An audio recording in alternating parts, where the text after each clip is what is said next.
behalf of our chairperson Sita Reddy and her committee, I, Shilpa Raju, Executive Secretary, FICCI Flow, Hyderabad, extend a very warm welcome to our esteemed speakers, our respected past chairpersons, and Flow family joining us today. May I now request everyone to please rise for the national anthem. I request the photographers to refrain from clicking pictures during the national anthem.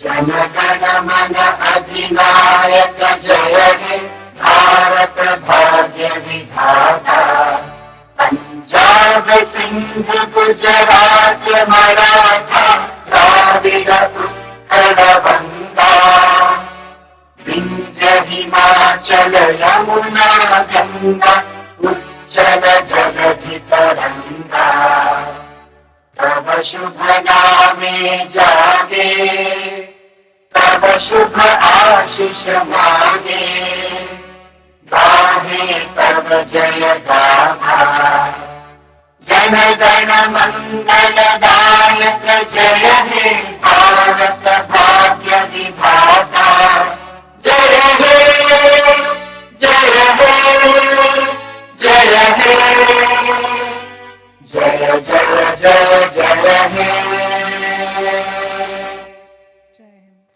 Thank you. Style and influence have merged into one of the most powerful ecosystems of our era, where creativity meets commerce, where authenticity becomes currency, and where a single voice, if bold and original enough, can shape the choices of millions. The speakers joining us today have not merely participated in that world, but have helped define it. They have built empires rooted in vision, turned personal aesthetic into enduring brands, and redefined what it means to lead with style in an industry that is constantly reinventing itself. And it is from that place of power, purpose, and passion that today's conversations truly begin. As we set the tone for an evening of inspiration and positivity, may I request our guest speakers, Ms. Parnya Qureshi, Ms. Anushri Reddy, Ms. Shravya Verma, Chairperson Ms. Sita Reddy, and Senior Vice President Ms. Kamini Saraf to please join us for lighting of the lamp.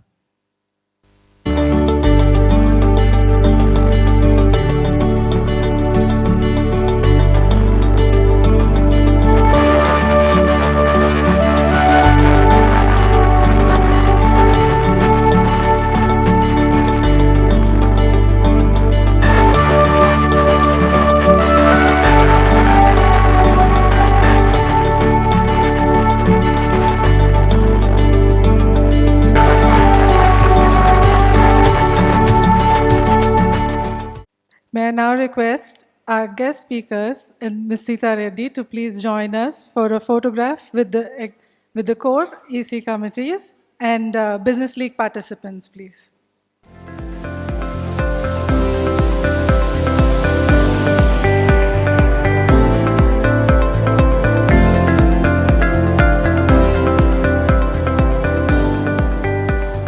Thank you.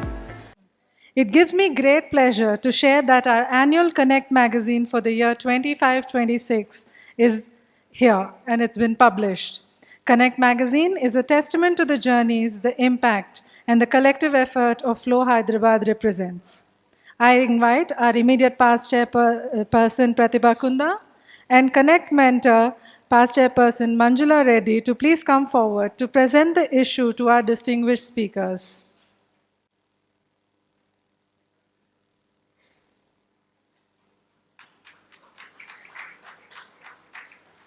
Hearty congratulations to our immediate past chairperson Pratibha Kunda and the entire Connect team of 25-26 for bringing this issue to life. Copies of the magazine are available at the registration desk, so please don't forget to pick it up on your way out. I now request our chairperson Sita Reddy to address the gathering. Namaste and good afternoon, everyone.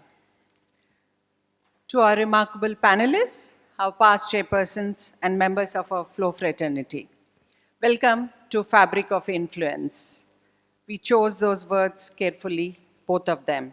Fabric, because the fashion industry is just never surface. It carries culture, craft, labor, and the memory of this land in every thread. Influence because the women on this stage have not just participated in an industry, they have shaped it quietly, deliberately, and permanently. And yet, the world has decided that this industry is frivolous, that it belongs in a room from the serious conversations about business, economy, and nation building. That this is decoration, not industry, aesthetics, not economics. That assumption has never been more wrong, and it has never been more expensive. This industry employs millions. It sustains generations of artisans. It drives exports. It has produced some of the most innovative, resilient, and courageous businesses this country has ever seen. This is nothing frivolous about any of that. This is the industry, its architecture, its contradictions, its supply chains and its politics, the boardrooms and the bylanes, the extraordinary potential and the very real battles being fought to realize it. Purnia Qureshi has lived those battles. She built a digital home for Indian luxury design at a time when the very idea seemed ahead of its time. And in doing so, she changed what the industry believed was possible. There is the design, the act of creation with intention, the discipline of carrying culture forward without freezing it in the place, the quiet, fierce work of protecting a creative vision in a world that wants everything faster, cheaper, and easier. Anushri Reddy has held that line. Her work carries the soul of this city and the conviction of a woman who has never once taken the easier road. Her design is not trend, it is testament. And there is the lived experience of style, the way a woman's relationship with what she wears is, at its core, a relationship with herself. No vanity, vocabulary. The first sentence spoken before a word leaves the mouth. Shravya Verma has spent her career understanding exactly that. As a costume and the style curator, she has worked at the intersection of identity and image. She knows that how a woman dresses is never a small thing. That is a conversation this stage holds today. The business of design, the craft of creative influence. These women have not just navigated the terrain, they have reshaped it, not by compromising, by committing, not by following the industry, by quietly, stubbornly, magnificently refusing to leave it as they found it. What does it take to build something real and lasting in design? How does craft survive in an era of disposability? How does a brand earn meaning, not just visibility? And how does a founder hold on to her creative identity when the business is pulling in every other direction? These are not small questions, and we would not have asked those three more powerful voices to answer them. Before we begin, here is a quick announcement. Flow Style Tattva is back for its sixth edition on 12th and 13th June at Hightex Hall 2. 5 editions of unwavering commitment to women's entrepreneurship, cultural celebration, and the belief that comments and the cause can share the same stage. What began as an exhibition has grown into a national platform, and this edition carries that legacy forward with everything we have. We are just days away, and we need every single one of you there. Spread the word in your workplaces, your social circles, your friends and families. Come along with them and be ready to shop. On International Yoga Day, YFlow invites you to pause, breathe, and reconnect. Join us for a yoga retreat on 21st June. And we are not stopping there. Flow brings you an exclusive session on gut health on 29th June featuring Dimple Jangda. Your gut is at the heart of your health. your energy, and even your mood. And this session is designed to help you truly understand it.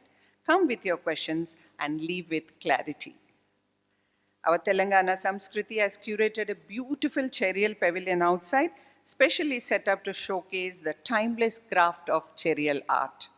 An artisan is present and the work is on display, and the conversation is waiting. We invite all the members and especially our architects, interior designers to visit and spend a moment with the craft. And now, back to the conversations this afternoon is truly about design, identity, and extraordinary things that happen when a woman decides to build something on her own terms. Thank you.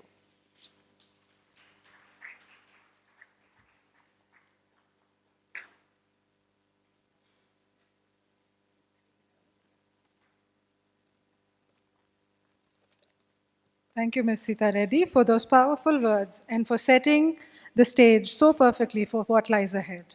May I now request our esteemed speakers, Ms. Parnya Qureshi, Ms. Anushri Reddy, and Ms. Shravya Verma to please join our chairperson on the dais. And may I request Ms. Sita Reddy to kindly felicitate our speakers. I invite our Joint Secretary Navina Nachraju to introduce the speakers of the day. Quoting Miranda Priestley from Devil Wears Prada, "This sweater is just not blue. It's not turquoise. It's not lapis. It's actually cerulean. That blue represents millions of dollars and countless jobs, and you're wearing a sweater that was selected for you by the people in this room. And ladies, rooms like this make that happen. Namaste." It's an honor to introduce the dynamic guests of today.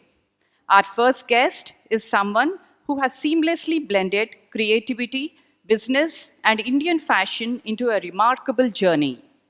She built something this industry didn't know it needed: extraordinary Indian designers doing extraordinary work and women who had no way to find it. So she bridged the gap with Parnya's pop-up shop, India's first e-commerce platform selling designer wear to a global clientele.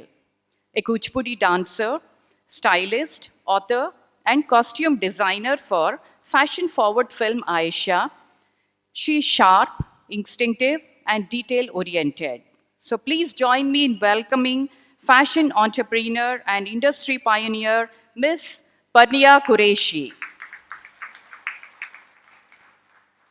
Our next guest needs very little introduction in our city, because in many ways, Hyderabad found its way into every lehenga she has ever created in the richness of embroidery, tone-on-tone hues, and amalgamation of classic with contemporary styles. Armed with MBA degree from Cardiff University, she found her calling in fashion.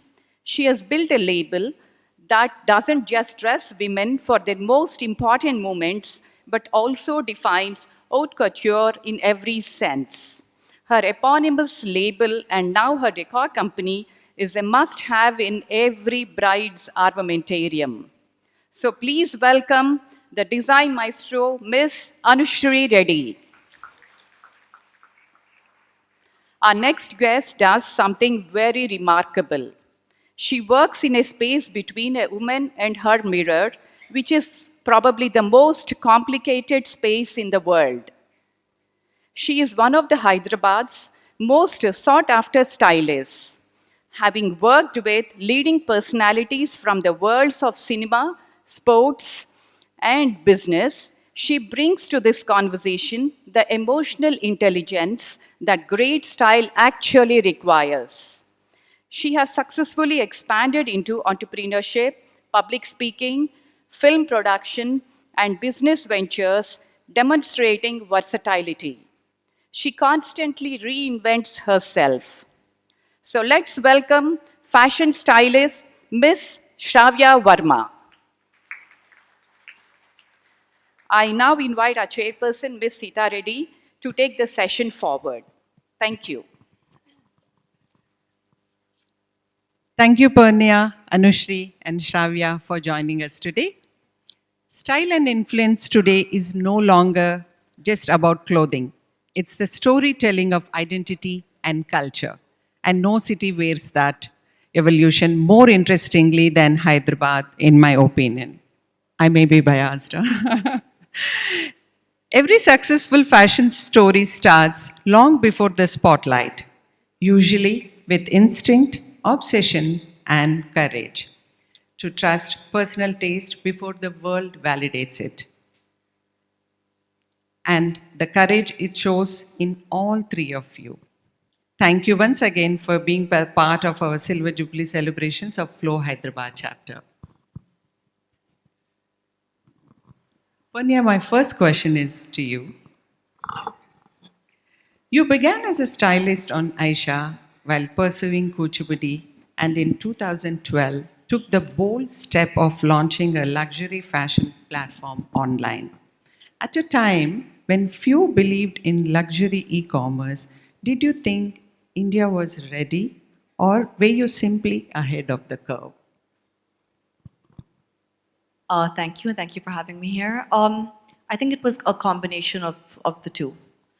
And I was coming back from college at that time, and I realized that luxury e-commerce shopping is such a norm in the West. And it was only a matter of time that it would start in India. So I said, if somebody's going to start it, then I might as well.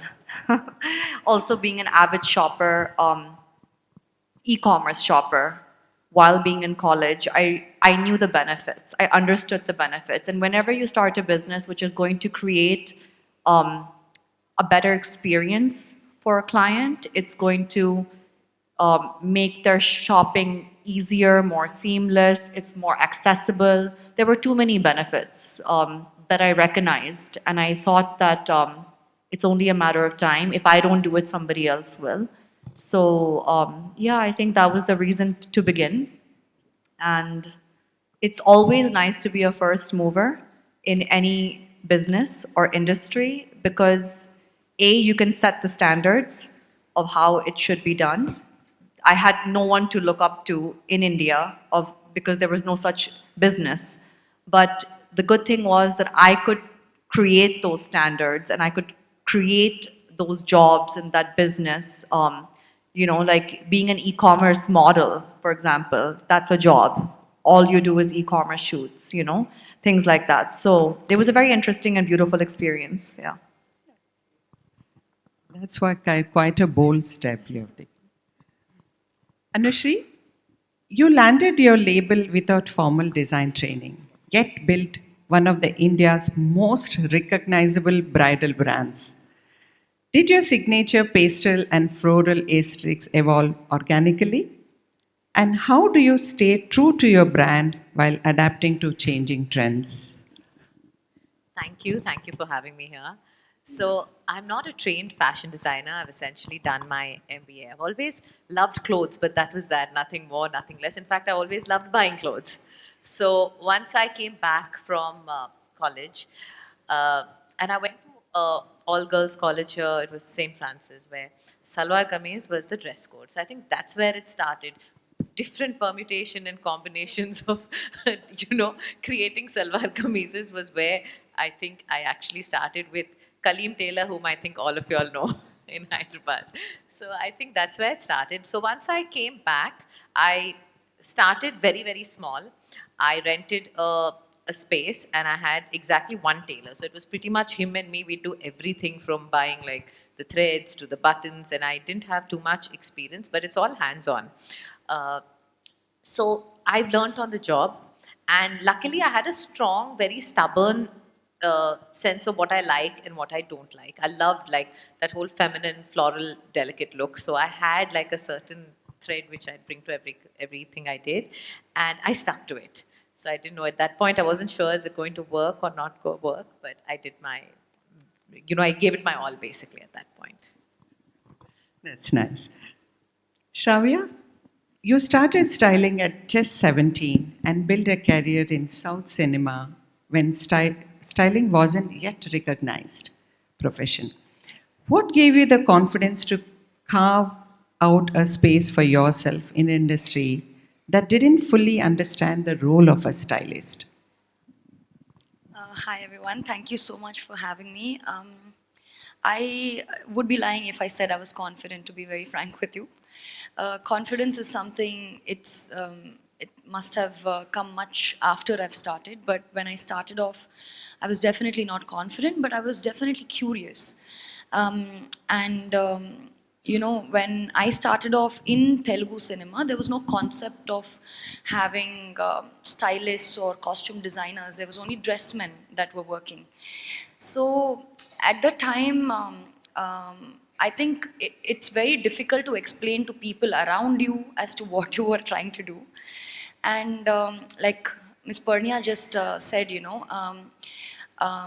it's not necessarily a disadvantage to carve out something that you are yet to begin. It's more of an opportunity to define the role yourself. And I think I saw a gap between fashion and cinema, and then I got quite comfortable in it. Yeah. Panya, fashion may look glamorous from the outside, but behind every successful look is strategy, psychology, commerce, and constant reinvention. You have built, sold, and reinvented businesses multiple times. What's the biggest lesson entrepreneurs can take from that journey?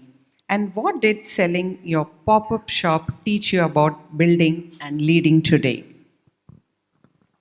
I think selling. I'll take the end of the question first. I think starting a business and selling a business was a really beautiful experience for me because I learned as an entrepreneur how I can come full circle, and I also learned that not all entrepreneurs are made the same, and we are in a very different world right now. So if I take my grandparents' generation, even my parents, it was understood, or the traditional way of being a businessman or entrepreneur was to pass on the business from generation to generation.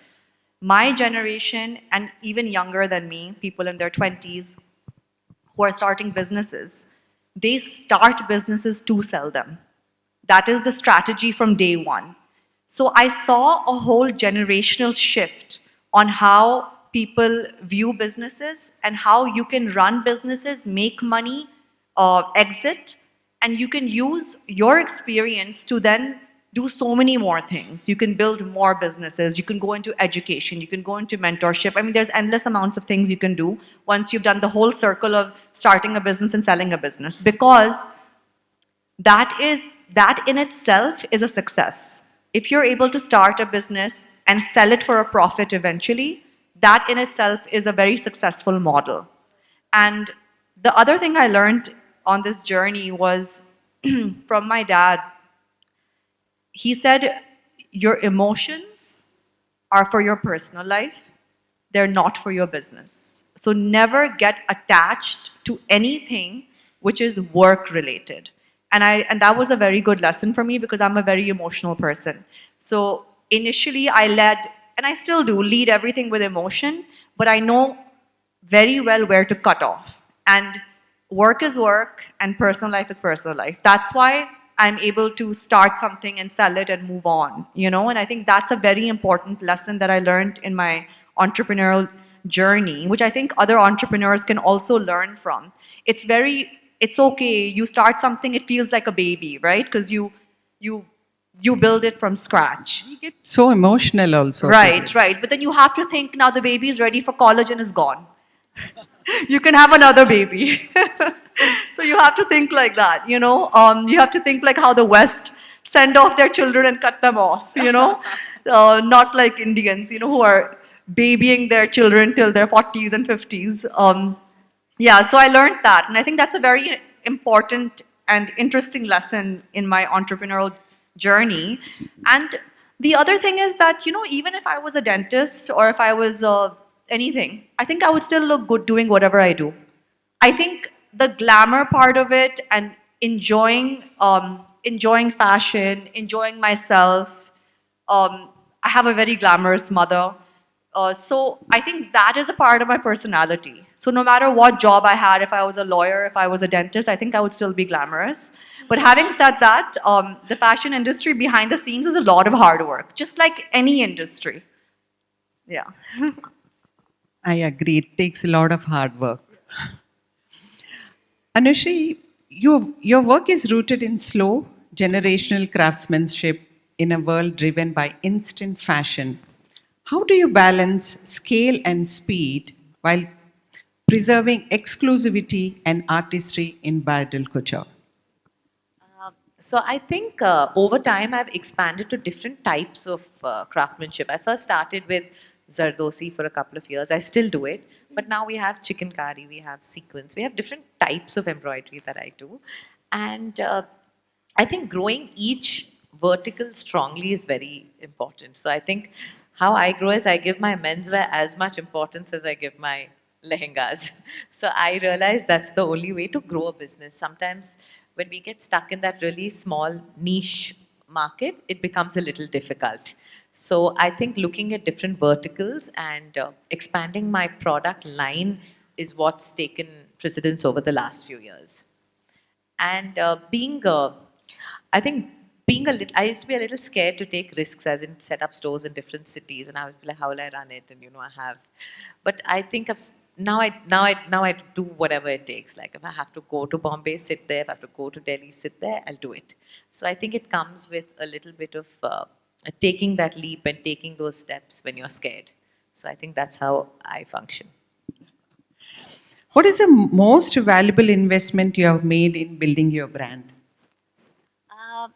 I think it's my team and it's my workforce. So whoever, all my team has been with me from the very beginning. I think who joined me about 14 years back, they're still with me. So I think my team is probably the most valuable thing I've built because they are as or in fact more passionate about my work and what we do. So I think my team is my biggest strength. That should be your biggest asset also. It truly is. Shravya, in your experience, do you think people are dressing more for virality than personality? Yeah, I'm sure some are. And I think it came from a place where, for a very long time, social media was rewarding that sameness of things, if that makes sense, The same trends, the same Instagram edits, the same poses, the same noses, even. And and I think, but however, I do believe that the pendulum is shifting a little bit now. And I do think that right now, what cuts through is not your usual trends, and it's definitely not perfection. What makes you stand out is definitely your individuality, and if a person is very self-aware, I think it gets a lot to your personal brand, and it gets a lot to your personal style. And these imperfections, actually, to put it in a much more crisper way, I'd like to think that the most stylish person in the room is not necessarily the best dressed person in the room. It's a person that kind of stands out with their own identity, and I would like to think that it requires a certain consistency and authenticity to show up very unapologetically yourself. And we're slowly steering towards that way, and I'd like to think that we are. What are the three non-negotiable of a strong personal brand today? Like I said, I do think it is clarity, to show up exactly the way you are in terms of what you stand for. Number two is authenticity, where you have a sense of, like I said, like not to fall prey for following a trend just because it's the current fad. And number three is consistency, to be unbothered by what your neighbor is wearing, or somebody on social media is wearing, or some Friday a movie releases and somebody looks good in something. It's not necessarily something you would apt and switch your personality overnight. I don't think personal style works that way. So yeah, I'd like to think it's those three. Yes, I totally agree on that. Yeah. So, to all three of you here, all three of you have built brands around creativity and craftsmanship in a market that often questions value. How do you price your work with confidence without apologizing for it? I think if you're apologetic, you can't work. I don't think those two things go hand in hand.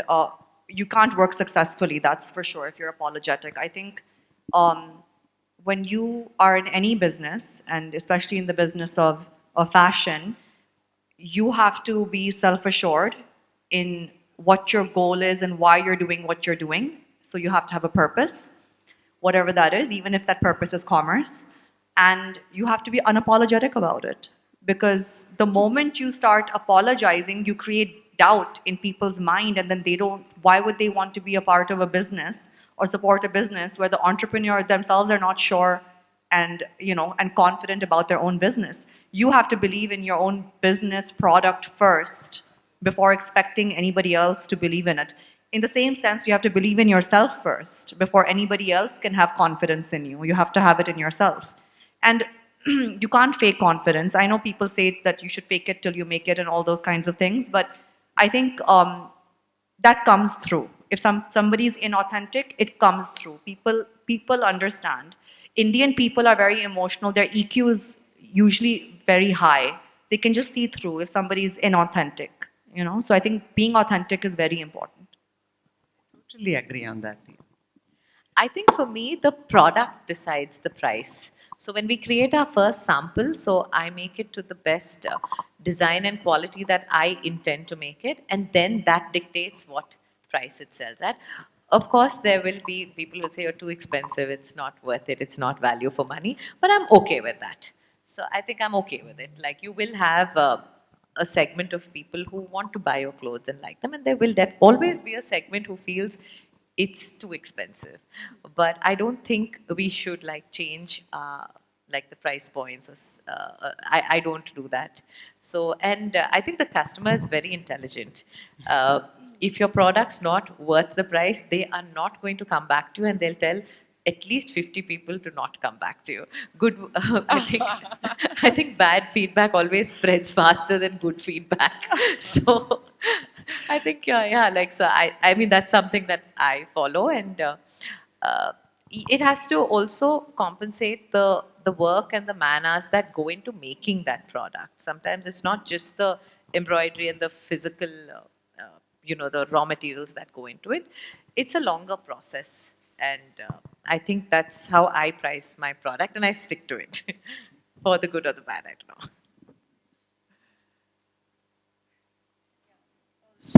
So this is definitely something I struggled with in the beginning, because I come from a service provider point of view as opposed to selling a product.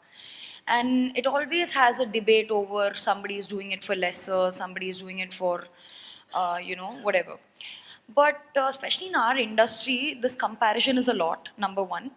And number two, they often forget when they're haggling or negotiating with you, they often forget that you're quite paying for my perspective and my point of view, as opposed to a certain thing. Like, you can't quite put a price on this, that this is this Zardozi, or this is this material, or this is this quality. So it's a harder negotiation for me to do. Like, when I was starting, it was a harder negotiation when I started off. For me to explain, it comes from a lot of mistakes and relationships and experience, and it's a form of art that you need to learn and perfect over many years, and it's the time that you've invested in it, and it's not very easy to explain it to somebody who refuses to understand your point of view. So it is an ongoing thing, especially in the film industry or any creative industry for that matter. It's an ongoing thing. And like Ms. Anushi rightly said, not everyone is going to be your client, and I'm okay with that. And not everyone can afford your services, and you should be okay with that. And at this point, you're selling your time and not just a product, so it's fine. When you were starting out, what was the hardest battle to win? And now, at this stage of your journey, what are the challenges that demand your attention the most? It's always the same. It was the same. I mean, one thing has changed because I've aged. So, in the sense that I started very young, I started my first business in my early mid 20s. So one of the challenges was age, because now it's very common for a 20-year-old and a 19-year-old to have Zepto, and it's become very common for very young people to run big businesses. But when I started, that was 10 years ahead of the curve, or maybe 8 years ahead of the curve. So wherever I went for a meeting, they're like, "Where's Pernia?" And I'm like, "No, I'm here." And I dressed like a 20-year-old in my little skirts and t-shirts, and they were just like, "You?" And I was like, "Yeah, me." So the age was a thing. But then I think once you become a household name, then no matter what you look like or how young you are, they take you seriously. So that has changed, obviously, because now I'm older. But the one thing that was a challenge, that is still a challenge, and no matter if you start a business at 60 also, it will be a challenge, is finding good talent.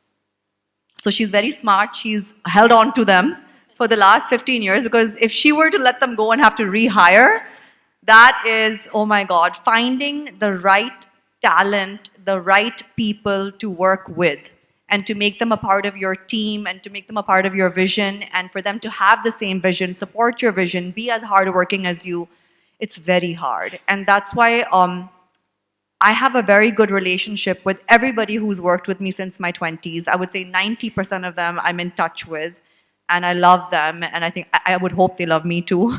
And I keep rehiring them, and I keep placing them in different jobs, because I know that, that human talent and human beings are the biggest part of trying to be an entrepreneur, to hire the right people and have the right people. So yeah, that is a challenge then, that's a challenge now. It's always going to be a challenge. Anushri? I think when I was starting off, the biggest challenge for me was I honestly technically knew zero. So I think the first couple of years were very challenging in terms of trying to get the product finished, ready, and get like a product that you can actually take and sell in the market. I remember my first collection, which I had retailed in also. And so I did a pop-up with, I think, about 45 garments, and I was very confident. I was expecting myself to be sold out. So I called up, I think after the next day after my pop-up, I called up to find out how many garments sold. So they told me 2 garments sold. I said, "Who bought them? Who bought them?" One was my aunt and one was my sister. And I said, "What was the feedback?"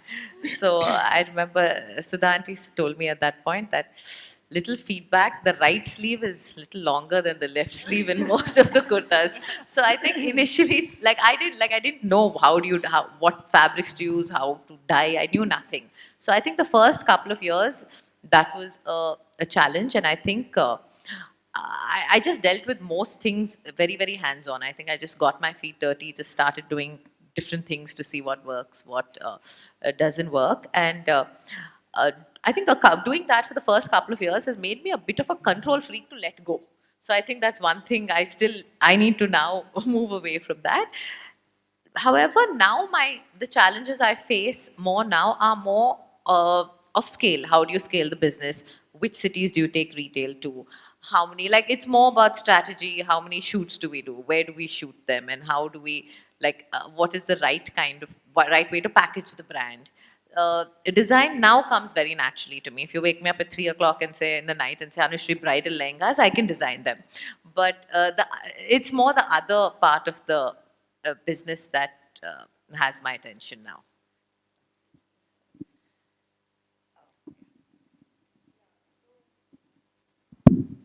So basically, I think the real challenge at the beginning was to even be taken seriously. Age was another thing, just like she said, because when I did my first film, I was about 17 years old.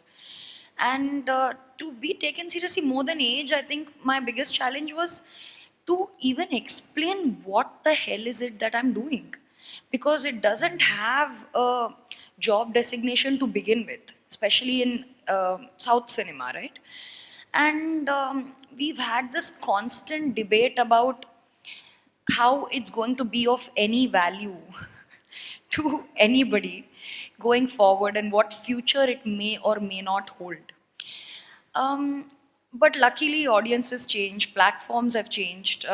Back then, there was no Instagram, there was no WhatsApp, even at the risk of sounding that ancient. When I started off, I think times have changed, and now work is more relevant. And for us to do this, there's more competition. Back then, it was all about free work. I didn't know when we would start getting paid, when this would be recognized as a real job. So now I think more the challenge is to stay relevant without losing the essence of who you are.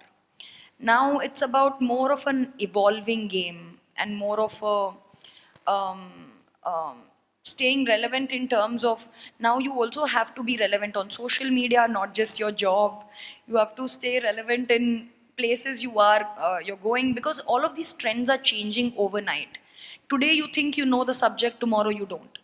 One day you sleep, you snooze, you lose.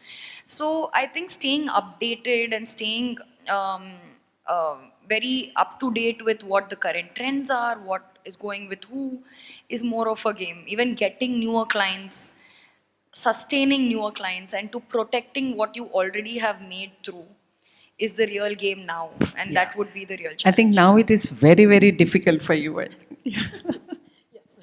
Shravya, if you don't mind me asking you, how irritating can designers be sometimes for a stylist? Oh my God. I do know we can be irritating at times. Not at all, but I must say, we are the bridge between these celebrities and the designers, right? Yes. And I don't think, at times we speak on behalf of the celebrity and at times we speak on behalf of the designer. Both of them have their own, point of views, and they are protective of the product. And somebody is having a busy phone call. Yeah, so both of them have their own perspectives in protecting their own craft, right? The biggest challenge I think I have developed over the last so many years is not styling it the right way. I keep telling my producers also that I think I have learned people management the best way. My skill over being a stylist is people managing, where I have to convince my designers that, okay, your product is going to be safe and sound back with you. We will show it in the best light. We will give it back to you in great conditions, as opposed to, whereas over there, I also have to, do the same with the celeb. And it's always last minute. The challenges are always time, with like zero budgets. I have seen it all, I've done it all. But in all of this, I must say, be it Parnia or be it Anushri, as a fashion enthusiast for this long, more than anything, both of them had done something that didn't exist, right? Yes, of course. So, imagine if Parnia would have gone and told, I want to start an e-com for multi-designer, like getting all designers. I'm sure people would have told her, that doesn't exist, what are you talking about? And when Anushri, being a consumer of Hyderabad, I kid you not, when she started off in road number 12, the small place that she's talking about, she started florals and these dainty pieces at the time of people are giving their kanjivarams and they're saying, I do not want to see an inch without embroidery on this blouse, kind of an era. And she's come up with like light, print on embroidery pieces, and everyone went from maybe it's simple to not getting enough of her. They hounded her and she was booked out for months. She has taken over the Hyderabad market and eclipsed it, and then the country's bridal trousseau market. So I think both of them have done something that doesn't exist. So it came from that space of uncomfortable time where they had to sustain it, to then become what they went on to become, market leaders.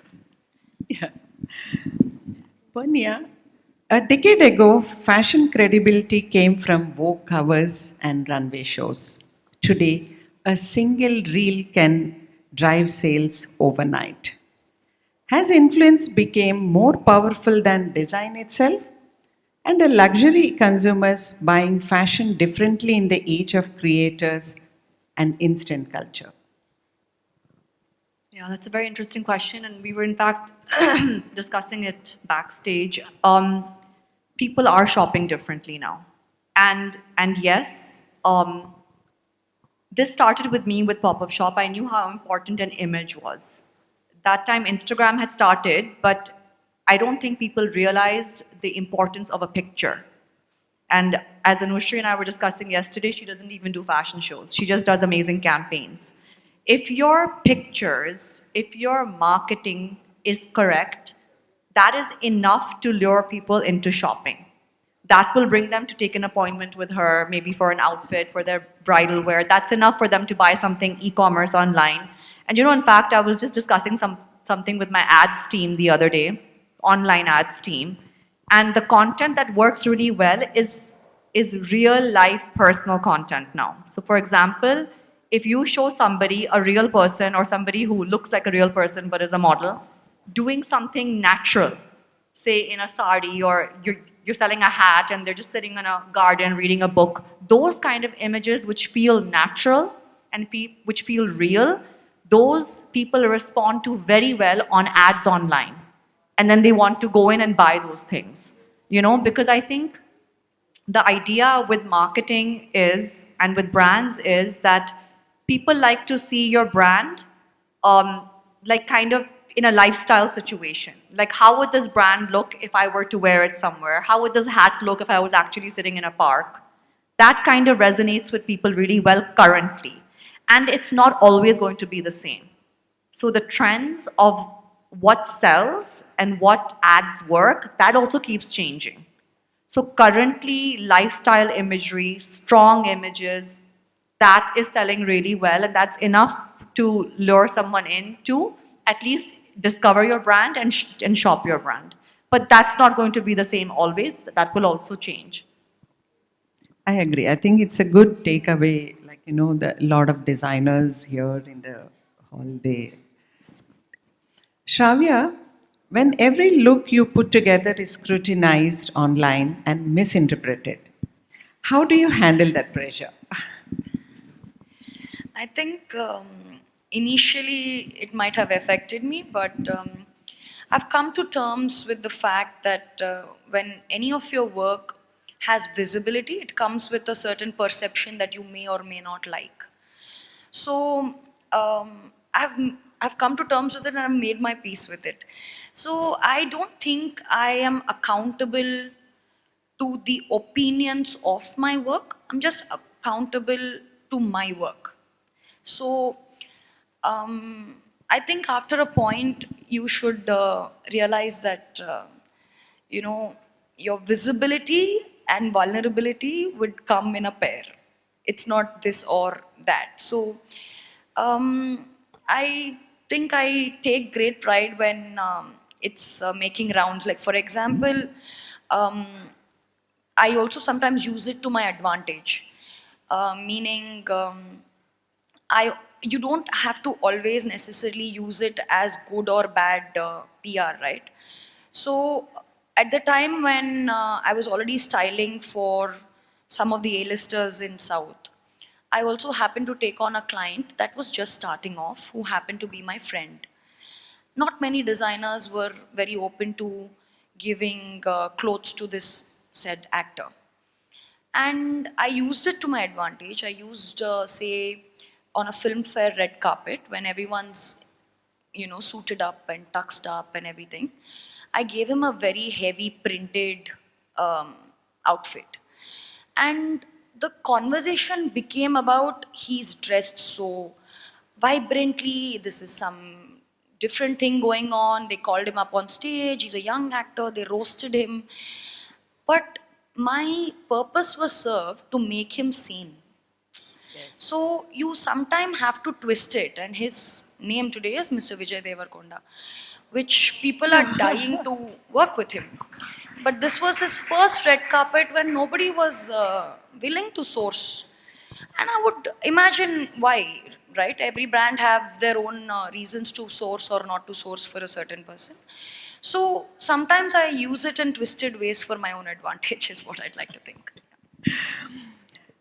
As AI begins to influence everything from fashion discovery to curating wardrobes, how do you see technology changing your industry and how are you preparing for that shift?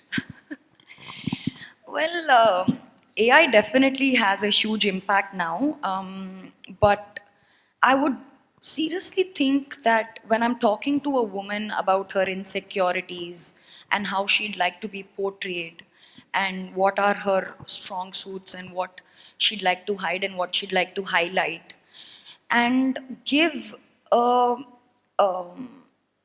to put it into motion, like to execute a style of, say, a bridal woman, like a new bride that wants to be portrayed a certain way, and for me to convert her vision into reality, I think that's still a very human skill to understand her personal personality, her deeply concerned, deeply rooted concerns that she might have with herself and her in-laws and her parents and her everything put together. I think it's still a very human skill to have. Of course, AI can generate probably looks to style in different ways. They can give you a lot of things, but I do believe that the professionals who thrive will be the professionals who learn to collaborate with AI and not resist AI. If you know how to use AI to your advantage, I think you can use it like your extra force of, you know, maybe I would like to think if you need 3 people to work for you, you can reduce it to 2 if you can use AI properly. So yeah, I think learning to collaborate and coexist with it would be the right way forward. Yeah. I agree with you. Purnia, with Fashionably Purnia, you have chosen long form conversations in an era of short attention spans. Why was it important to slow the conversation down?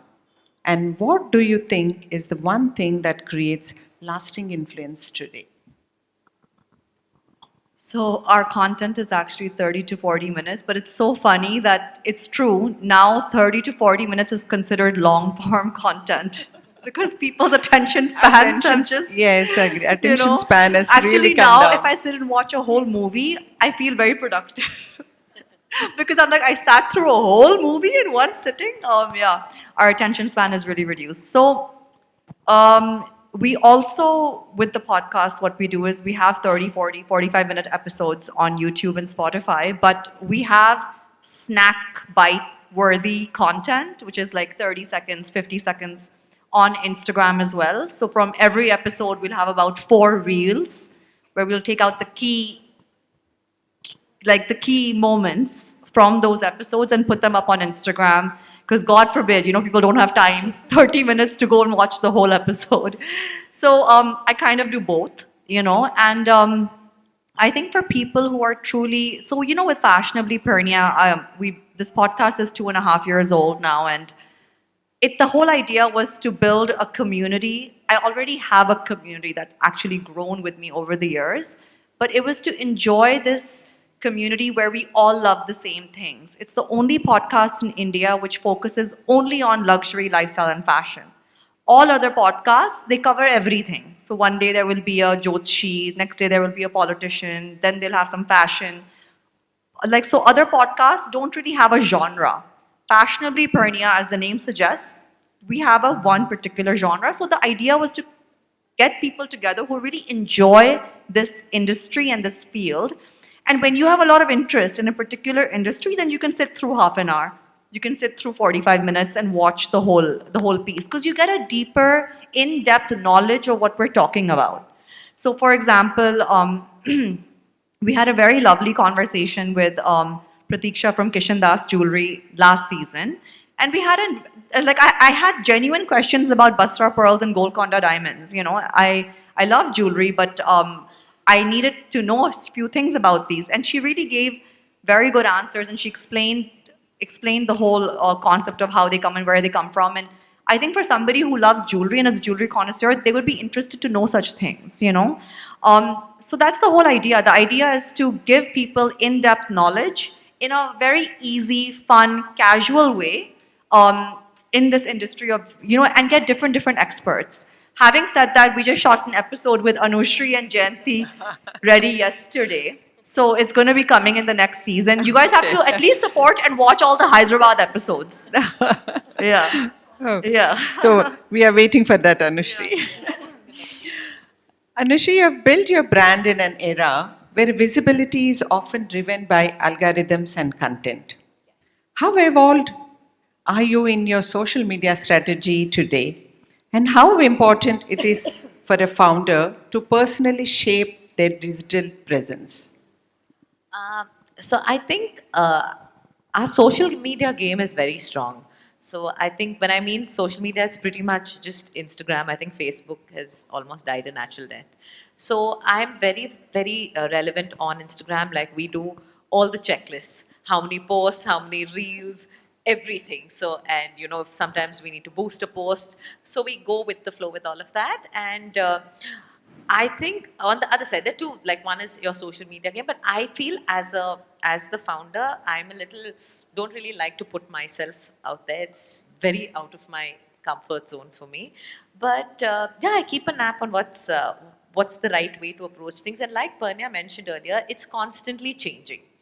I think 2 years ago, you needed like picture perfect manicured shoots and they did very well. The same picture perfect manicured picture will get minimal likes now. It's crazy. It's like how people suddenly do not want anything that looks perfect. They just don't want it. Like we recently shot a collection in Leh Ladakh and I thought the pictures were very nice. But on Instagram, there was like literally negligible engagement with those pictures. So people do not want that look. They want anything which you can touch, feel, seems normal, seems you know, like almost like day-to-day life. So trying to keep up with that and still making sure there's a certain aesthetic around what we post really matters. So, but yeah, Instagram is very important for a clothing label because it's so easy. You can just look at it, you like it, you don't like it. You know, it's easier. It makes people don't have to waste their time coming to a store when they can just, you know, they just look at Instagram. They're like, no, this is my style. It's not my style. It's much simpler. And they connect with us on Instagram. We reply really quick. So it's much simpler and it's very important. What would you advise a small business owner with a limited budget? Invest in advertising, content creation, or networking? I don't think networking gets you very far because eventually it's the customer who has to come and buy that product. So networking, and I think within the fashion industry also, it gets you nowhere. Not anymore. So I would say networking doesn't work. If you're a new brand with limited funds, I'd say just come up with a good product, shoot them well, and put them out very systematically on your, like start an Instagram page. It costs you nothing. So I think that's the best way to start. But yeah, networking, no, for sure, it's done. Purnia, for someone building a brand today, what is the fastest way to become visible, relevant, and memorable in a crowded market? I think the first thing is to find your purpose. So many times I meet people and when I ask them, what is the purpose of your brand? What gap are you filling? What are you doing that is different? Sometimes they don't have an answer. And for me, I'm like, if you don't figure that out, then you should not even be building a brand. I think there are basic branding exercises that you have to go through before you even establish that you want to make this brand. And one of the main things is finding your purpose. What gap are you filling in the market that's not already there? Maybe you're getting into fashion, but maybe your point of view is so different, it's so unique, maybe you're focusing on a certain craft, maybe your technique is different. There's something you have to add in the market, especially a crowded market, that is going to set you apart. Maybe you're giving a service which other people cannot give. Or maybe you are providing a service more efficiently than what others are doing. Find your differentiator. I think that is the most important thing, because if you don't if you're not different in some way or the other than what already exists, you're going to get lost in the market.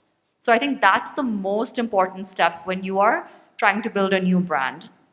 And then everything else follows. Your branding has to be strong. So whether it is your logo, whether it is your marketing material, it has to come across in a very strong manner. And strong doesn't necessarily mean loud. It just has to stand out as slightly different so that you get noticed. So I'll give you a small example of that. I don't know if you guys follow the politics in the US, but there's a politician, Zohran Mamdani, who just became the mayor of New York City. And nobody expected him to win. He's this young boy and, nobody really knew him. And his marketing material, if you just go look at his marketing campaign and his whole campaign to become mayor, the marketing material was so strong. The brand colors, the fonts, the way they use social media. I mean, I think half the reason he won was because his marketing was so strong. And it's such a visual medium. People are very visual. It has to strike them when they see it immediately. So whatever that means, So I think marketing has to be strong. Your product has to be good. If you're selling a product instead of a service, you can have the best marketing, but if your product is not good, eventually it will not succeed. So there are a couple of pillars you have to touch when you're starting a new brand. Yeah, I agree that. Anushri, for a brand owner today, how important is social media and how do you ensure you're building trust, not just chasing attention? I think the trust comes in with the product. You cannot fool the customer. So I think the trust comes in with the product and the quality of the product. That's very important, especially when you're dealing with bridal wear. It's something that they'll keep for years to come. It's not fast fashion which you can wear and so I think when it comes to the workmanship and all, it's very important. You can't skimp there. You can't take any shortcuts. So I think that's, for me, quality is the most important thing. And also, if I can just add to the previous question that we were answering, this is something which I feel as any brand, like when I first was doing my clothes, over the years, I've always heard things like, they're looking the same, they're too repetitive, change your look, change your design, or do something absolutely different. We already have this look. But I think one thing I'd like to say is, it's important sometimes to stick to what you do to even become visible in the larger scheme of things as a brand. You should be recognizable as a brand. People should be able to look at your product and say, okay, this belongs to this brand. And that comes with so much of resistance, because every collection, every season, you will definitely hear it's looking similar to something else. But what worked for me is sticking to the same thing, where today people recognize what I do, like they can tell the difference. But I feel some of the newer brands, they sometimes change every season in terms of their look, their vibe, their feel. And it's hard to kind of get a stronghold when you do that. I agree. So if the product is good and the marketing is fine, and I don't think so, nothing can stop. People don't realize how many things have to come together. You can have a great product, but if you don't know how to market it, it's not going to work. A lot of things have to come together, and then you can be a success, So it's hard. You have to be very multi-dimensional, think about everything. What's a business lesson, Shravya, you have learned from social media that applies even outside the digital world? What's a business lesson you have learned from social media that applies even outside the digital world? I think she just pretty much answered it. Like, if you have a product and you don't know how to market it, basically, in this case, show it on social media for the audience or your target audience to witness it and to come get it. It's pretty much a lost cause, number one. And number two, I think a lot of products that are also there, let's say in simpler language, social media helps you show, like, say, 100 rupees product into a 10,000 rupees product, right? Like, it amplifies what it could look like. It amplifies how it is showcased. It depends on how you decide to project it to your target audience. And as good or bad, fortunate or unfortunate, you are as good as your social media is today. So I think it directly affects your business. If you're trying to sell a product, or if you're trying to sell a service, or whatever business it is, I think relevance over there has become very crucial. Thank you, Shravya. So now let's end today's conversation with a quick round. One trend that needs to disappear immediately. It's almost gone. I just hope it doesn't come back. It's skinny jeans. I hate them. I mean, of course, I've worn them in the past. I just hope it never comes back. I think those crop tops, I've never liked them. Crop tops. Crop tops. You know, I have to say skinny jeans as well. I dislike looking at my own pictures from the past with those Abercrombie t-shirts and those skinny jeans. Like, it's my most embarrassing time, I must say. Okay, couture or comfort for you? Couture or comfort for you? Comfortable couture. Comfortable couture. Comfort. I think I'm a comfort for sure. Definitely comfort. One style rule you completely ignore.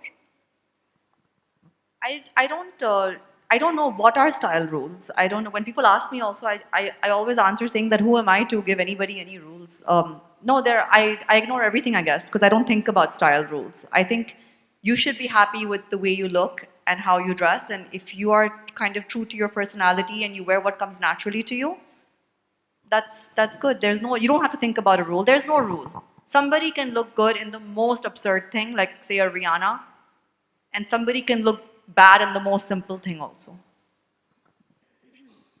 I don't know. I think I just stick to a certain styles that just work for me and I don't experiment.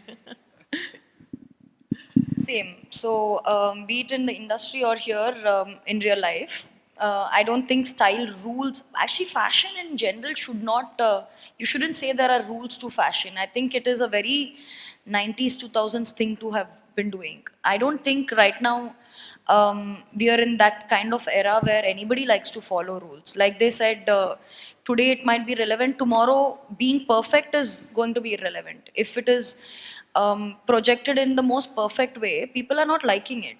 People are loving imperfections, which comes with breaking rules. So, One thing social media ruined about fashion. Ruined. I think over touching up. You know, sometimes you see people who you've only seen online in real life and you don't recognize them because they've touched themselves up so much, or they've made themselves half the weight that they actually are. I don't like this over touching up. I know it's a really it's a younger generation thing. People in their 20s especially love doing it.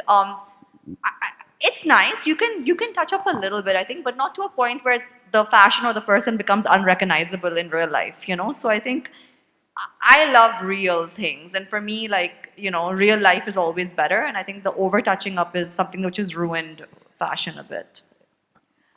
I think it's overexposure somehow because sometimes we just release a collection and it's all new. But I think when we just see it on Instagram, I feel like it's been there. We've seen it already. And they come and saying, is there anything new? We've seen this. I'm like, but it's just launched. So I think overexposure. I think I quite dislike it when I see different colors of garments on Instagram. And then when I see it in, probably they amplify it a little too much. And then when you see it in real life, it's a little underwhelming. I don't like that kind of projection. I think it's sometimes overdone. But also you can say one thing social media improved about fashion. So what's it? It made it accessible. It made it, you don't have to, as an entrepreneur and as a client, you can be sitting in any remote village and you can sell your product and you can be discovered. I think that's wonderful. And I think also then you don't have to take a flight to a Delhi and Bombay every time you want to shop, right? You can just shop via Instagram. You can go to the link, go to the website, buy what you need. It's very convenient. You cannot take away the convenience of it. Yeah. Lastly, what's the most valuable lesson you have learned from failure? I think failure is part and parcel of any business. So I think for me, some collections work, some collections fail, some collections do very well. But I think that consistent, persistent hard work, you need to get up, you need to show up, you need to attempt again. And you can't, there's no giving up. But if you're not failing, then I think you're also not. Because failure also gives you that sudden quantum growth, I feel. The minute you fail, you're suddenly a better designer the next collection. You're more like good with all your departments. Your collections are made with better budgets and all. So I feel failure gives you that instant quantum leap. Um, I go by a simple rule: fail fast and keep it moving. You finish your mistakes, you learn from them, and keep it moving. That's all pretty much I stand by, because we fail every single day. Today, we expect something, and in any creative field, what you expect versus what comes out most times is going to be different, because it is very challenging to be in a creative field, to have some vision in your head and to explain it to 10 different technicians to help you get that to life. At some point, it's going to either become even better or it's going to fail you. And when it does, I guess you start again, and that's the only way out. You know, I just want to add something. Failure is really important because it gives you perspective. Yes. You won't have perspective on what you're doing and who you are or how you're growing if you don't have failure. And the biggest lesson that failure has taught me is to learn how to move on, detach and move on. That's nice. Three women, three very different journeys in fashion. Yet tonight has really been about one thing: the power of knowing yourself. Thank you, Parnya, Anushri, Shravya. Please join me in applauding our incredible panelists.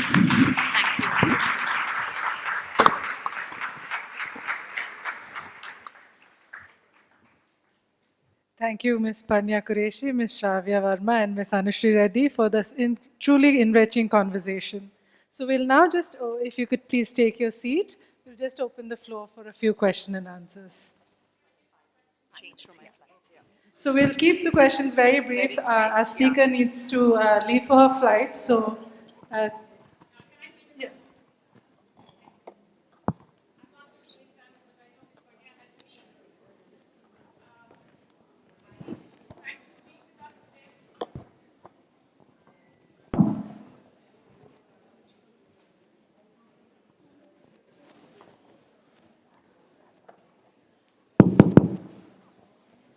I'm not going to take too much time. There has been a lot of promotion of our own exhibition, Style Tattva, coming from the expertise.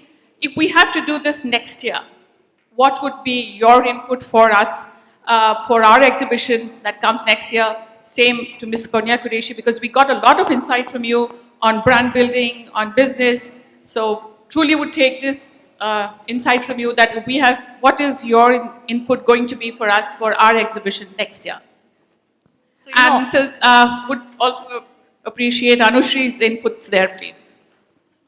So, I'm assuming the people who come for this exhibition are local women, mostly, right? People of Hyderabad. People of Hyderabad. From all over India, because it's our 6th edition and from... The shoppers are from Hyderabad. Honestly, I think what happens is when you live in a city, you already are very familiar with all the craft and brands that are already available in the city easily. I always find it interesting when exhibitions bring people from outside to exhibit. So from different cities, from different regions. So even if craft or something is coming from a different region, some popular designers that are coming from different places, because then, it gets that factor that it's something fresh, something new. So it just, I think, engages people more, and also it encourages them to shop more, because they know that when the exhibition is over, they will go back to where they came from. So it's available for that limited time, So I think that variety will be nice from outside people, outside of Hyderabad. We do have our vendors coming from all over India. Yeah, so I think, I haven't seen your exhibition, so I really can't give feedback, but that's what I would like to see if I was a shopper from here.